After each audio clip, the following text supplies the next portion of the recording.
नमस्कार। आज हमारे साथ उपस्थित हैं शिक्षाविद, सरस्वती विद्या मंदिर के प्राचार्य श्री मुकेश मिश्र जी। स्वागत है मुकेश जी आपका। आज का विषय जाहिर सी बात है कि जब शिक्षाविद साथ में हो तो जो विषय होगा वो भी शिक्षा ही होगा। हम आपसे ये जानना चाहेंगे, शिक्षा का जो वर्तमान स्तर है भारतीय शिक्षा का और प्राचीन शिक्षा पद्धति जो हमारी थी, उन दोनों में क्या फर्क है? प्राचीन जो शिक्षा पद्धति थी वो सृजनात्मक थी, उसमें सृजन दिखता था।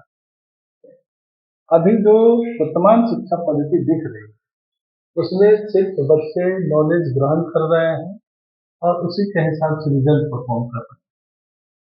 अब क्या लगता है आपको कि आज की शिक्षा पद्धति में नॉलेज भी मिल पाता है बच्चों को? नॉलेज को शिक्षा जब भी बच्चा ग्रहण करेगा तो कुछ न कुछ मिलेगा, लेकिन जिस स्तर का मिलना चाहिए था अभी उस स्तर का नहीं मिल रहा है। बच्चे अपने तरफ से कुछ नया करने की स्थिति में बहुत नहीं दिख रहा है। अभी तो जो नई शिक्षा पद्धति भी लागू हो रही है या हुई है उसमें तो बहुत हद तक दिख रहा है कि नहीं, बच्चों में सृजन करने की एबिलिटी जागे। जो नई सरकार अभी लागू की है उसमें स्कोप है, लेकिन सिलेबस का जो डिटोरिएशन है, सिर्फ एक फैक्ट्स पता करना है बच्चों को और फैक्ट के हिसाब से रिजल्ट पर पहुंचना है, वो स्थिति बहुत ठीक नहीं। जो वर्तमान शिक्षा में जो विषय है वो आपका, चाहे वो विज्ञान का विषय हो, गणित का विषय हो या इतिहास का विषय हो, ये आपको नहीं लगता कि ये बच्चों को केवल एक नौकर बनाने के लिए पढ़ाया जा रहा है? नौकर बनाने की प्रक्रिया में चल रही है।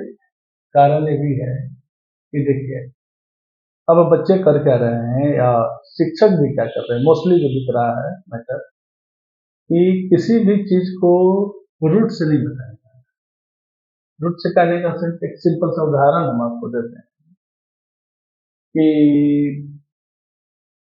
जैसे स्फीयर का वॉल्यूम निकालना हो, जैसे कोई गोला का आयतन निकालना हो या उसका सरफेस एरिया निकालना हो, तो हम लोग बच्चों को सिर्फ फॉर्मूला बता देते हैं।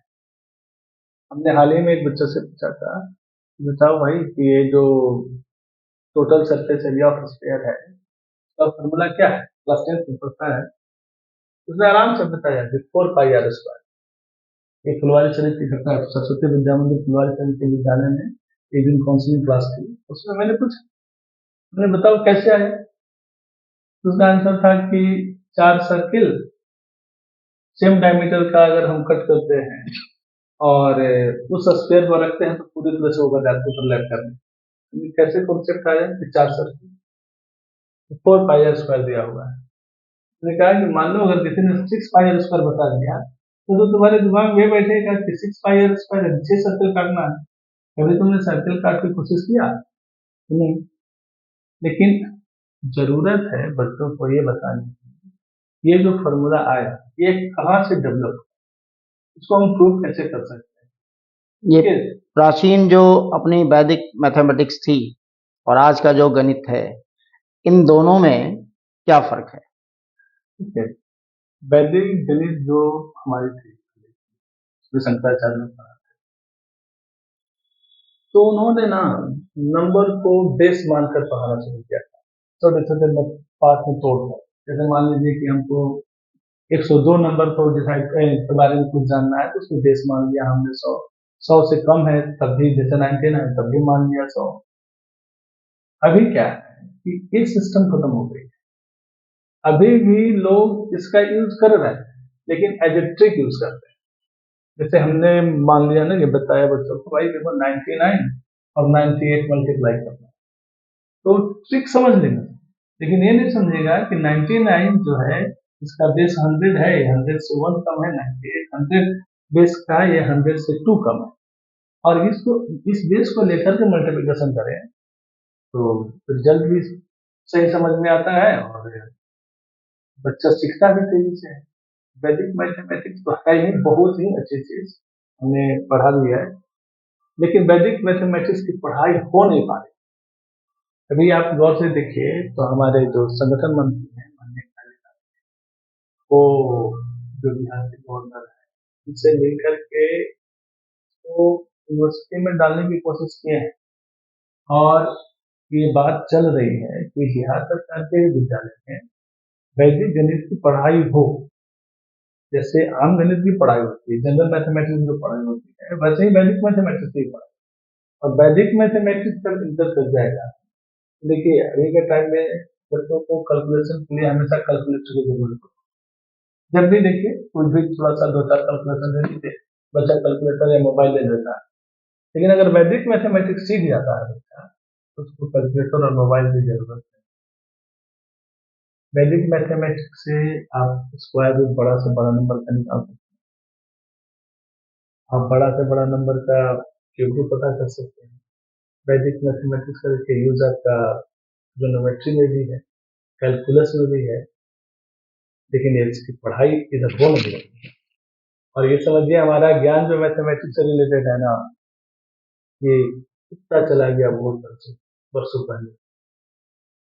इसका कुछ उदाहरण देकर आप हमारे दर्शकों को बता सकते हैं क्या? कुछ प्रॉब्लम का जल्द सोल्यूशन।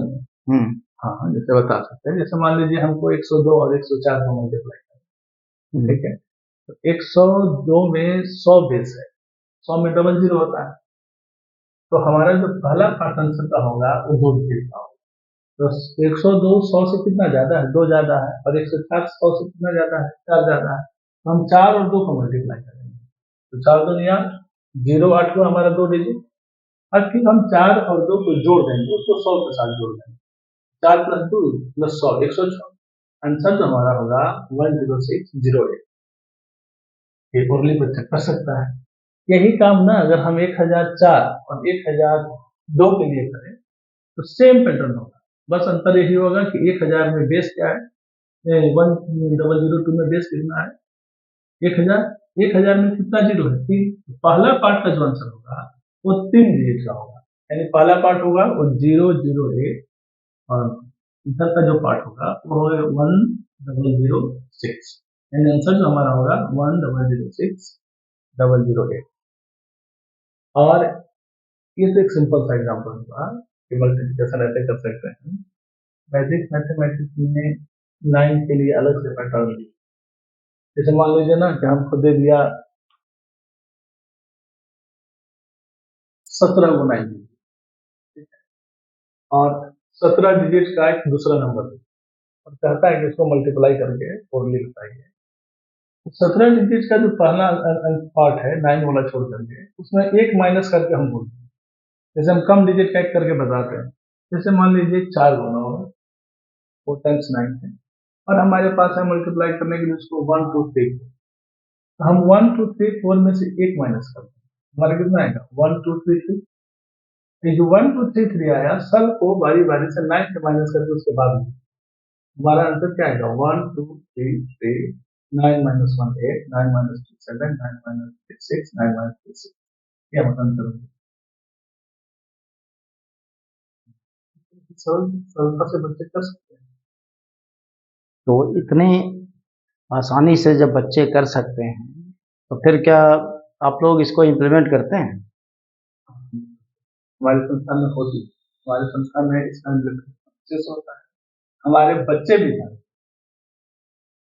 हमारा जो छोटा बेटा है वो भी अच्छे से इसका कैलकुलेशन करना जानता है, हमारे विद्यालय के बच्चे जानते हैं, हमारे यहाँ इसकी क्विज भी होती है साल में, जो नेशनल लेवल तक जाता है, और इसमें जितने भी कैलकुलेशन है बच्चों को तो करने के लिए मात्र 25 सेकंड का समय मिलता है, कुछ बच्चे तो आपको 7 8 सेकंड में कर देते हैं।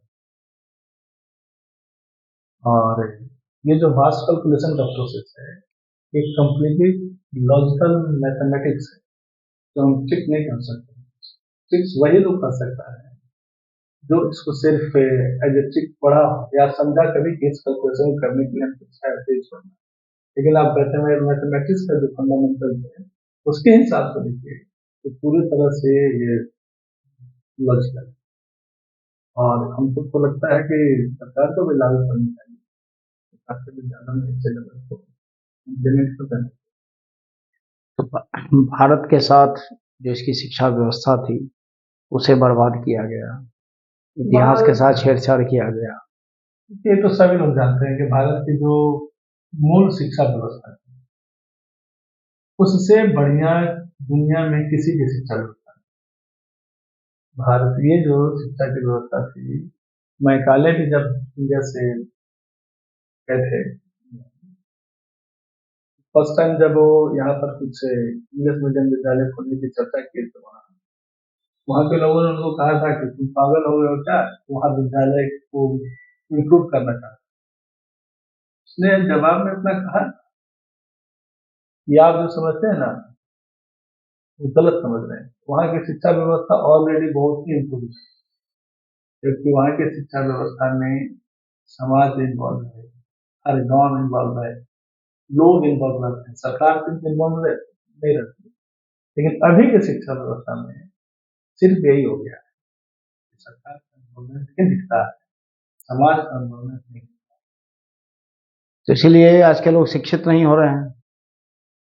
शिक्षित ये हम नहीं कह सकते कि लोग नहीं, लोग शिक्षित हो लोग रहे पढ़े हैं, पढ़े लिखे हैं केवल, पढ़े लिखे हैं लेकिन परंतु लोग शिक्षित ना नहीं है। ये शिक्षित है लेकिन है हो क्या रहा है कि लोग ना अपने आप में सिमट गए। जैसे हम आपको एक घटना बता रहे हैं, कुछ दिन पहले ना जब हम आ रहे थे शंकरबाग विद्यालय से सेक्रेटेरिएट के पास, तो छोटा छोटा बच्चा स्मोकिंग कर रहा था, तो मैंने उसको रोका, मैंने बोला क्या कर रहे हो? क्यों करते हो? नहीं नहीं अंकल नहीं करेंगे नहीं करेंगे, और फेंक कर भाग गया। मैंने वाच किया कि आसपास के जो लोग थे वो इस चीज को देख कर हंस रहे थे। उसका भी बोला आपको क्या बता रहा है अगर वो पी ही रहा है? आप गौर से समझिए, अगर लोग ऐसे सोचेंगे और ये कहेंगे कि अगर वो पी रहा है तो आपको क्या जा रहा है, तो बच्चे तो बिगड़ेंगे ना। और वही बच्चा ना फिर बाद में जाकर बड़ा होगा। अगर हम समाज के बच्चों को देखेंगे तो नहीं सुधारे तो ये हमारे लिए ना पीड़ादायक। और हम एक घटना आपको बताएं, लेकिन हम अपने इर्द गिर्द जब भी किसी बच्चे को ऐसा करते देखते हैं तो हमेशा उन लोगों को टोकते हैं, देखो ये तरीका सही नहीं है और ये तुम्हारे लिए हम। आज के बच्चों को जो जैसे जो बच्चे मिशनरी में पढ़ते हैं या अदर प्राइवेट स्कूलों में पढ़ते हैं, उनके लिए तो वैदिक मैथमेटिक्स बहुत दूर की कल्पना है। तो वो कैसे सीख सकते हैं? मिशनरी वाले स्कूल में ना एक चीज हम आपको बता रहे हैं। एक बार हम अपने बच्चे के एडमिशन के लिए डॉन बॉस्को गए थे, दिन हमें याद है अच्छे से। जब हमने वहाँ की व्यवस्था देखी और जो वहाँ इंचार्ज थे उनसे बात की, तो उन्होंने हमसे एक बात पूछे कि आप क्या करते हैं, तुमने बताया एमसीसी के एग्जाम में अपना क्या है। उन्होंने कहा कि सर आप क्या खास क्या है, जो सिलेबस तो सब लोग पढ़ाते हैं, जो गवर्नमेंट का सिलेबस है या जो आईसीएसई या सीबीएसई बोर्ड का सिलेबस तो सब पढ़ाते हैं, आप यहाँ एक्स्ट्रा क्या है? एक्स्ट्रा में हमने उनको बताया था कि हमारे यहाँ वैदिक मैथमेटिक्स है। उन्होंने तुरंत कहा कि सर हमारे यहाँ हाल ही में उनके बुक में 2 पेज में वैदिक मैथमेटिक्स।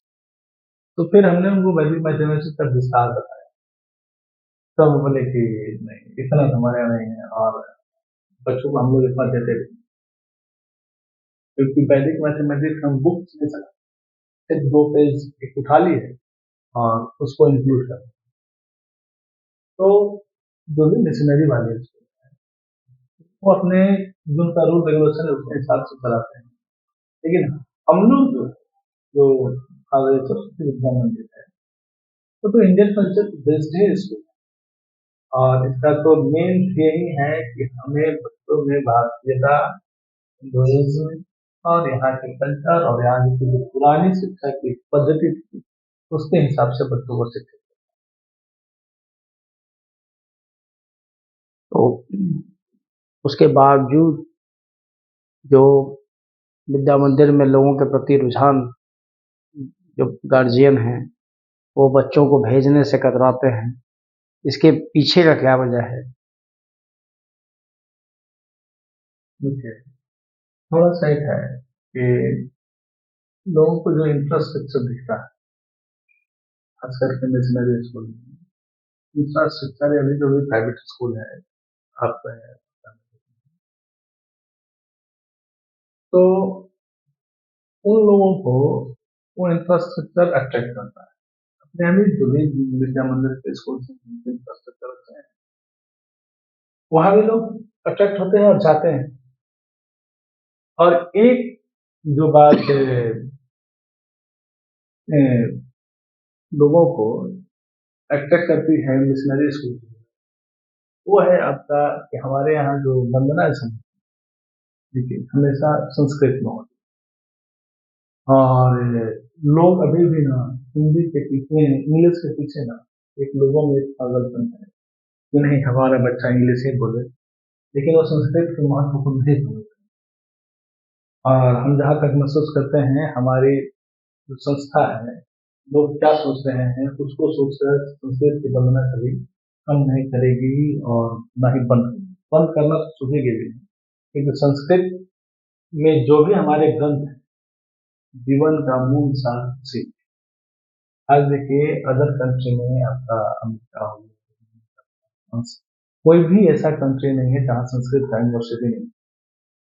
मैंने कई तो कोरोना काल में एक कैलिफोर्निया का बच्चा को पढ़ाया था। उसके फादर इंडियन ही हैं और वो कंप्यूटर इंजीनियर है। उनका बच्चा वहाँ वहाँ का जो एक है सेंटर जहाँ पर लोग ज्यादा संस्कृत का श्लोक है, तो संस्कृत का बहुत सारा श्लोक अच्छे से जाना का। गीता का श्लोक का चैंटिंग फेसबुक पर हाल में मैंने देखा। और दो भाई है, दोनों दोनों लड़का, और बहुत ही अच्छे से सस्वर पाठ कर रहा है। अब समझिए कि जो बच्चा अमेरिका में जन्म लिया उसकी इंग्लिश बहुत ही अच्छी है, वो संस्कृत बोलने को इच्छुक है। फिर हमारे यहाँ देखिए मिशनरी जो स्कूल है ना, 7 जैसा संस्कृत ही हटा देता है। पेरेंट्स भी इसके लिए फोर्स नहीं करते हैं। जबकि देखिए गौर से, यहाँ तो हम कहेंगे ना कि हम यहाँ हो या आप हो या कोई भी पेरेंट्स हो, हम लोग के घर का कोई भी कार्य ऐसा नहीं होता है जिसमें संस्कृत का इन्वॉल्वमेंट नहीं। जैसे भी पर्व चल रहा है, घर में शादी ब्याह होती है, हम लोग पंचांग देखते हैं, तो वो देखते हैं और जो हमको पंडित जी कह दिए हैं हम उसको मान लेते हैं। खुद भी तो आना चाहिए। जैसे कोई क्या श्लोक बोल रहा है हमको नहीं पता, तो हम कैसे जानेंगे कि हमारा जो पूजा पाठ वाला सही है? तो फिर हमको तो वो सब श्लोक जानना चाहिए था। वे घटना को बताते हैं, हम एक व्यक्ति के घर गए थे, तो उनके बेड के पीछे ना लिखा हुआ था, करागे बसते लक्ष्मी कर मिलते सरस्वती कर मिलते तो ब्रह्मा कुमार कर। तो उसे किए चिपकाए हुए हैं। बोला अरे पंडित जी का गया है ना, तो सुबह सुबह उठिए और अपना हाथ किसी मंत्र को बोलते हुए देखिए, आपका दिन शुभ बीतेगा। क्योंकि आपको एक पंडित जी बता दे तब आप समझना है, तो मतलब आप संस्कृत में बहुत रुचि नहीं रखते हैं। उस समय मेरा बेटा भी मेरे साथ, मैंने इनको सुनाओ भी, जो प्रातः स्मरण है हमारा, तो सब श्लोक सुना दिया हो। तो उनकी बेटी कार्मेल में पढ़ती, तो बोले कि ये कैसे जान लिया? अरे सुनता है करता है, मैथमेटिक्स साइंस जो जो बुक है वो सब पढ़े। लेकिन ये जो हमारी जीवन पद्धति है वो हमको जाननी पड़ेगी और हमको बिना संस्कृत के नहीं मिल सकता है। इसलिए संस्कृत न पढ़ा करके जो मिशनरी स्कूल है उन लोगों को अट्रैक्ट कर रहा है, महसूस करते हैं। और लेकिन हमारे यहाँ से संस्कृत में रुचि हो जाती है। लेकिन वो शायद देश के लिए बहुत ही हानिकारक है, बहुत घातक है, देश ही के लिए नहीं। आप देखिए गौर से, आप जब अपने जीवन में कुछ अपना जो ग्रंथ पढ़ना चाहते हैं, अब वो संस्कृत नहीं आती है, आप ठीक से समझ नहीं पाइए, आप कहिएगा कि हम जो ट्रांसलेट किया हुआ है ट्रांसलेट में पढ़ लीजिएगा, तो गौर से देखिए। अगर हम एक बात आपको करते हैं, आप इस बात को दूसरे करते हैं, इसमें अंतर हो सकता है, आप कुछ नहीं समझ पाए, इंटरप्रेशन बदल जाएगा। गीता को तो लोग कहता है कि जो लोग जिस हिसाब से पढ़ता है उस हिसाब से समझता है। बहुत सारे लोगों ने बहुत बार गीता पढ़ी, हर बार अलग अलग आप जाए। पढ़ना तो आपको संस्कृत में ही चाहिए।